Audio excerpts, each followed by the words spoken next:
মাধ্যমিক উচ্চ মাধ্যমিকের মতো গুরুত্বপূর্ণ পরীক্ষাগুলো ছেলেমেয়েরা টুকলি ছাড়া পাশ করতে পারছে না, তাই গাড়ি গাড়ি টুকলি নিয়ে তারা যাচ্ছে।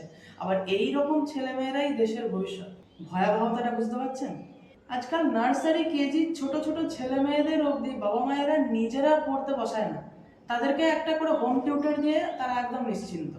আরে তারা কি পড়াশোনার গুরুত্ব অতটা বুঝবে? তারা তো পড়া ছেড়ে ফোনটা ধরবেই, এতে তাদের কি দোষ? আপনারই তো উচিত যে তাকে গাইডেন্সটা দেওয়া, এটা আপনারই তো কর্তব্য তাকে জোর করে হলেও ঠিক পথটা দেখানো। তা না করে আপনি একজন টিউটর দিয়ে ব্যাস আপনি নিশ্চিন্ত। আর সে কতক্ষণই বা থাকবে, সে তো কিছুক্ষণ পড়িয়ে দিয়েই চলে যাবে। বাকি ঘরে তো আপনারই উচিত জোর করে হলেও তাকে পড়তে বসানো।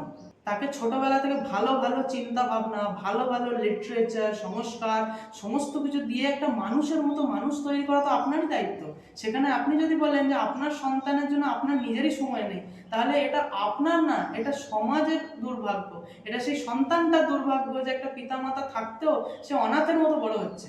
বাবা মায়ের সাথে সন্তানের যে গভীর বন্ডিংটা, সেটাই তো তৈরি হবে না।